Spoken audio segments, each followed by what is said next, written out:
वहाँ भी उनका मन नहीं लगा, क्योंकि गुरु जी का उनका वरदान था कि सारे जन्म की कथा ज्ञान तुम में ये भरा रहेगा, तुमको जानकारी रहेगा। दूसरे जन्म का किनको जानकारी रहेगा बेटा?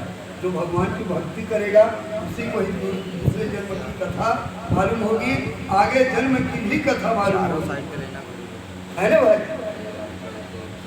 तो वहाँ भी उनका मन नहीं लगा, और वहाँ भी मन नहीं लगा तो घर को छोड़ करके वो अब जाने लगे। बोले कि अब मैं जो है कहीं जंगल में निकल करके फिर भक्ति भाव करूँगा। जाने लगे तो रास्ते में एक जंगल में उनको लोमस ऋषि मिले। एक गुरु तो वो हुए जो महाकालेश्वर में थे, जो शूद्र बन करके और झूठ बोल करके गुरु बनाए थे, वो एक गुरु है ना। ये दूसरा असली गुरु उनको मिला लोमस ऋषि, बहुत क्रोधी।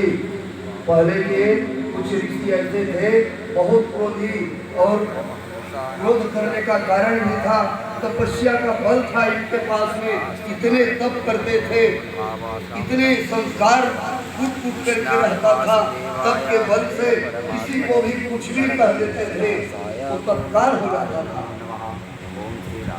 उनको एक लोमस ऋषि मिल गए। अब लोमस ऋषि के पास जब वो पहुंचे तो वो राम के कथाकार थे। काहे के कथाकार? राम। तो राम की कथा इनको सुनावे, लेकिन इनके समझ में ही नहीं आए। फिर वो टिप्पणी कर दे, ये राम कौन है? मैं तो खाली शिव को जानता हूँ, ओम नमः शिवाय का। बार बार समझाया भी, मैं बताया ना कि ब्रह्म एक है, उनके रूप अनेक हैं, समय आने पर अपने कर्म के अनुसार रूप को बदलते रहते हैं। जैसे जल बर्फ बन जाता है, वही बर्फ फिर जल बन जाता है, वही जल समुद्र से वाष्प बन जाता है, निर्गुण बन जाता है, और निर्गुण बन करके फिर ऊपर में जल बन करके नीचे में फिर आ जाता है। जल तो एक ही है ना बेटा, लेकिन उसका रूप कितने बार बदल गया। वैसे मेरे ब्रह्म हैं, इनको अन्यथा कभी नहीं मानना, चाहे गणेश जी हो, चाहे शिव जी हो, चाहे कबीर दास जी हो, चाहे तुलसीदास जी हो, मानना सबको है, लेकिन गुरु मंत्र को ध्यान रखना है। गुरु को नहीं छोड़ना और गुरु मंत्र को नहीं छोड़ना। गुरु जी जैसा बता रहे हैं, मान लो एक माला जपने के लिए बोले हैं गुरु जी, तो मान लो समय नहीं है तो कम से कम 5 बार जरूर बोलो, लेकिन बोलो जरूर, तो गुरु ही पार लगाने वाले हैं। लोमस ऋषि जी मिल गए काकभूषण जी को, और वहां जाकर के ये बकबक करने लगे, ये क्या राम है?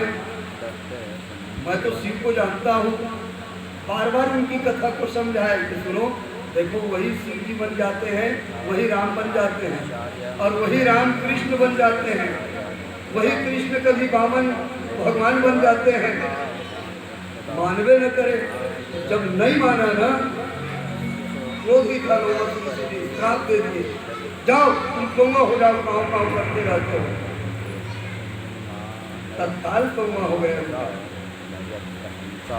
काकभूषण जी तत्काल कौवा बन गए, और कौवा होकर फिर बोले कि अब तो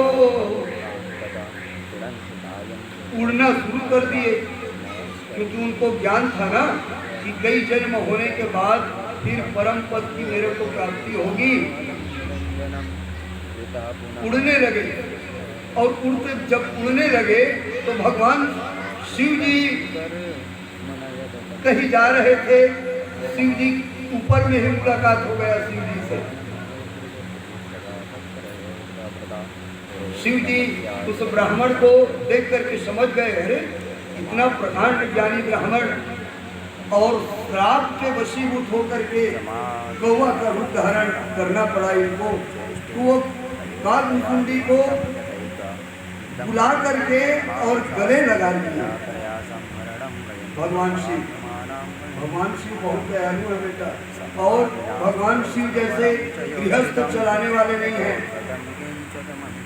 यहीं पर आप एक तो शेर खड़ा कर दो, एक तो बैला अपने घर में, अपने कमरा में, एक कमरा में, एक कार्नर में एक शेर खड़ा कर दो, एक बैला खड़ा कर दो, एक कार्नर में नागदेव खड़ा कर दो और एक कार्नर में चूहा खड़ा कर दो। बताओ, एक किनारे में मोर फिट कर दो, एक किनारे में नाग फिट कर दो। मोर को देख करके नाग डर रहा है,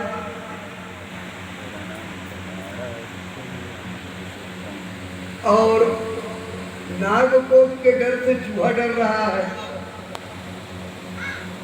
दुर्गा जी मैया की सवारी, मेरी माता की सवारी, सिंह को देख करके बैला डर रहा है। लेकिन इसके बावजूद भी एक साथ बड़े प्रेम से खाते हैं, पीते हैं, रहते हैं। ये है गृहस्थ। मेरे भोलेनाथ जी से बड़े गृहस्थी कोई नहीं है। इनको योगी बताते हैं ना लोग। अरे जटाजूट पढ़ा करके खाली जात ताप में लगा रहता है, ये गृहस्थी क्या चलाएगा।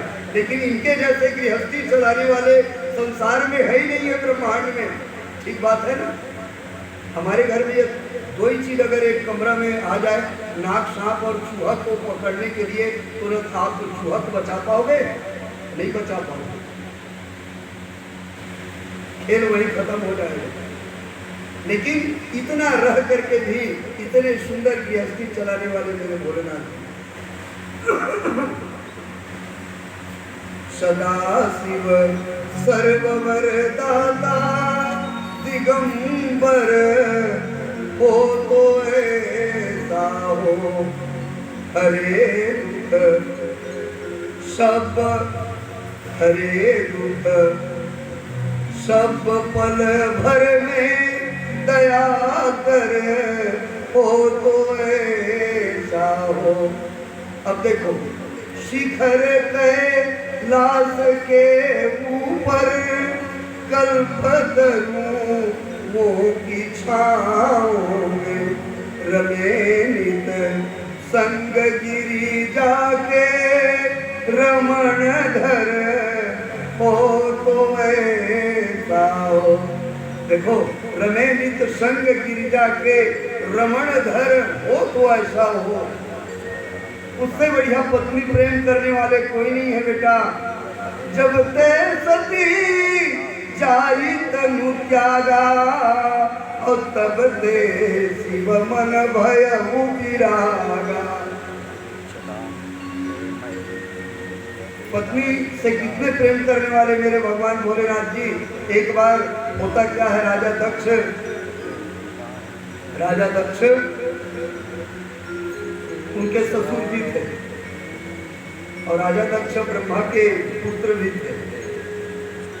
राजा दक्ष यज्ञ किए, और ये अड़भंगी जटाजूट लगभग बनाए रखता है, वेशभूषा इसका ठीक नहीं रहता है। उनको जब यज्ञ किए तो उनको यज्ञ में उनको न तो निमंत्रण दिया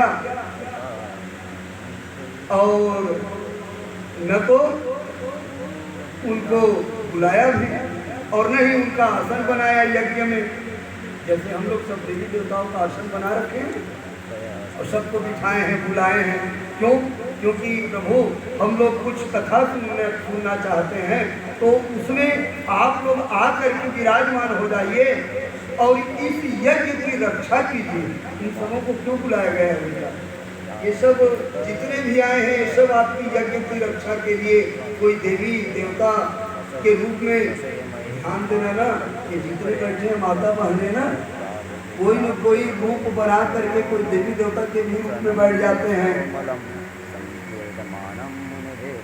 आप कथा शुरू करो मेरे हनुमान जी, कहीं न कहीं आकर के बैठ जाए रहते हैं। कथा के असली श्रोता मेरे हनुमान जी हैं, और जितनी यहाँ हनुमान जी पहुँच गए उसके यहाँ कोई संकट आएगा बेटा। इसीलिए रामचरितमानस का हर घर में पाठ हो, चाहे 2 लाइन हो, चाहे 4 लाइन हो, चाहे 1 दोहा हो, चाहे कुछ भी हो।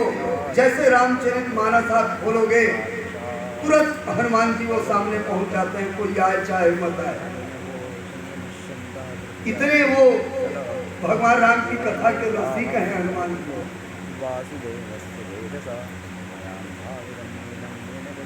तो राजा दक्ष यज्ञ किए और इनको बुलाए नहीं।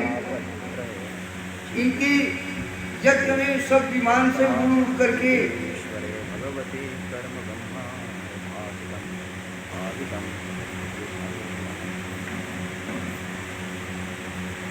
27 नक्षत्र 27 बेटी था उनका, और राजा दक्ष का ना 27 पुत्री, थोड़ा बहुत नहीं, ये लोग 27 बहन होते थे। सती राजा दक्ष अपनी सभी पुत्री को, एक एक पुत्री को दे रखे थे इनको, भगवान भोलेनाथ जी को, इस सती को, और बाकी पुत्री को सब चंद्रमा को ब्याह दिए थे ना, सब चंद्रमा की पत्नी है। उसमें रोहिणी मैया से ज्यादा प्रेम करते थे। एक बार राजा दक्ष रोहिणी से ज्यादा प्रेम करता है और बाकी कन्याओं को दुखी रखता है मेरा। उनको बुला करके एक बार श्राप दे दिए थे कि जाओ तुम रोगी बन जाओ। इसीलिए चंद्रमा में घेरा बना रहता है ना, वो उन्हीं राजा दक्ष की कुछ श्राप भी है ना। तो ये सती जब अपने बहन लोगों को जाते देखने लगी विमान से, इनको धैर्य नहीं लगा।